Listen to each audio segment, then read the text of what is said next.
नमस्कार। आज है 29 अक्टूबर 2025 और आज की जो सबसे बड़ी खबरें हैं उन पर डालते हैं एक नज़र। तो चलिए बिना किसी देरी के सीधे शुरू करते हैं। तो आज हम क्या क्या देखने वाले हैं। सबसे पहले बात होगी रिकॉर्ड्स और उपलब्धियों की, फिर शासन और आर्थिक पहलुओं पर नजर डालेंगे।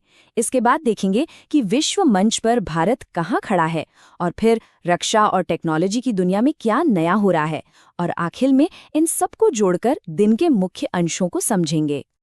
तो चलिए सबसे पहले बात करते हैं कुछ जबरदस्त रिकॉर्ड्स की। ये वो उपलब्धियां हैं जिन्होंने आज सबको हैरान कर दिया है, चाहे वो टेक्नोलॉजी की रफ्तार हो या फिर इंसानी ताकत का कमाल।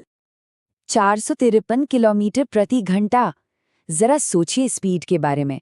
ये कोई मामूली नंबर नहीं है, ये जमीन पर ट्रांसपोर्टेशन की दुनिया में एक नया वर्ल्ड रिकॉर्ड है। मतलब लगभग उतनी स्पीड जितनी एक हवाई जहाज को उड़ान भरने के लिए चाहिए होती है, और ये स्पीड जमीन पर हासिल की गई है। कमाल है। और ये कमाल किया किसने है? चीन की CR-450 हाई स्पीड ट्रेन ने।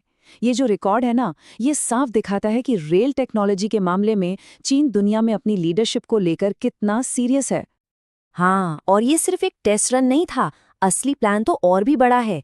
2026 तक इस ट्रेन को 400 किलोमीटर प्रति घंटे की रफ्तार से आम लोगों के लिए चलाने की तैयारी है। अगर ऐसा होता है तो ये दुनिया की सबसे तेज पैसेंजर ट्रेन बन जाएगी। सोचिए, शंघाई से चेंगदू तक का सफर लगभग आधे वक्त में पूरा हो जाएगा। तो एक तरफ चीन की मशीनें रिकॉर्ड तोड़ रही हैं, तो दूसरी तरफ भारत के खिलाड़ी अपने दम पर इतिहास रच रहे हैं। वेट लिफ्टिंग में प्रतिष्ठा भोई ने एशियन यूथ गेम्स में 92 किलो वजन उठाकर एक नया यूथ वर्ल्ड रिकॉर्ड अपने नाम कर लिया। और क्रिकेट की बात करें तो पृथ्वी शॉ क्या कमाल की पारी खेली। रणजी ट्रॉफी में सिर्फ 141 गेंदों पर डबल सेंचुरी बना डाली। ये रणजी इतिहास के सबसे तेज दोहरे शतकों में से एक है। चलिए अब रिकॉर्ड से आगे बढ़ते हैं और बात करते हैं देश के अंदर की, यानी शासन और उन आर्थिक पहलुओं की जिनका मकसद भारत को आत्मनिर्भर बनाना है। तो यहाँ साफ दिख रहा है कि आत्मनिर्भर बनने के लिए एक साथ कई फ्रंट पर काम चल रहा है। जैसे इलेक्ट्रॉनिक्स मैन्युफैक्चरिंग को बढ़ावा देने के लिए तमिलनाडु और आंध्र प्रदेश में बड़े प्रोजेक्ट्स को मंजूरी मिली है। वहीं मुंबई में गहरे समुद्र में मछली पकड़ने के लिए नए जहाज लाए जा रहे हैं, और खेती को बेहतर बनाने के लिए दिल्ली में एक नया बीज प्रोसेसिंग प्लांट लगाया जा रहा है। मतलब हर सेक्टर पर ध्यान दिया जा रहा है।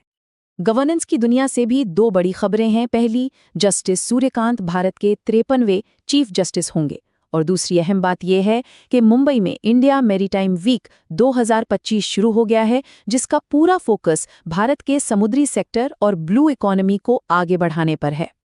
तो ये तो हुई देश के अंदर की बात। अब जरा देखते हैं कि दुनिया के मंच पर भारत क्या कर रहा है और कैसे दूसरे देशों के साथ अपने रिश्ते और मजबूत बना रहा है।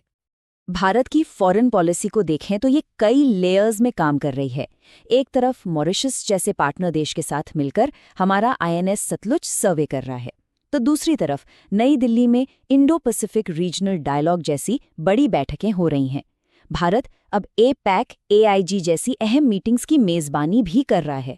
ये सब दिखाता है कि ग्लोबल स्टेज पर भारत की भूमिका कितनी तेजी से बढ़ रही है। तो भविष्य की लड़ाइयाँ और सुरक्षा कैसी होगी? जाहिर है टेक्नोलॉजी पर निर्भर करेगी। तो आइए अब डिफेंस और टेक्नोलॉजी की दुनिया में चलते हैं और देखते हैं कि वहाँ क्या नया हो रहा है। और यहाँ एक बहुत बड़ी खबर है। दक्षिण कोरिया ने अपनी सबसे ताकतवर बैलिस्टिक मिसाइल दुनिया के सामने रखी है। इसका नाम है ह्योनमू 5। इसे मॉन्स्टर मिसाइल भी कहा जा रहा है। और ये नाम ऐसे ही नहीं है, ये मिसाइल जमीन के बहुत नीचे बने मजबूत बंकरों को भी तबाह कर सकती है। यहाँ टेक्नोलॉजी के दो अलग अलग चेहरे देखने को मिलते हैं।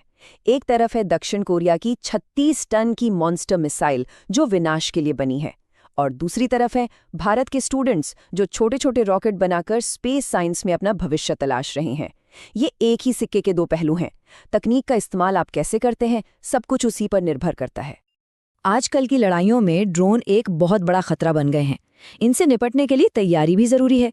इसी को ध्यान में रखते हुए भारतीय सेना ने अरुणाचल प्रदेश में अभ्यास ड्रोन कवच किया।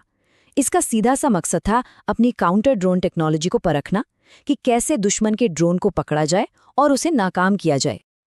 तो हमने रिकॉर्ड्स देखे, आर्थिक फैसले समझे और डिफेंस की दुनिया पर भी नजर डाली। अब इन सारी खबरों को एक साथ जोड़कर देखते हैं कि आज के दिन की बड़ी तस्वीर क्या बनती है। तो आज हमने क्या देखा? रिकॉर्ड तोड़ती स्पीड, आत्मनिर्भर बनने की कोशिशें और दुनिया में भारत की बढ़ती हुई भूमिका। ये सारी चीजें एक ही तरफ इशारा कर रही हैं कि देश तेजी से आगे बढ़ रहा है। पर यहाँ एक बड़ा सवाल भी खड़ा होता है। ये जो रफ्तार है और ये जो दिशा है, क्या ये हमें आने वाले कल की चुनौतियों के लिए सच में तैयार कर रही हैं? ये एक ऐसा सवाल है जिसका जवाब हम सबको मिलकर सोचना होगा।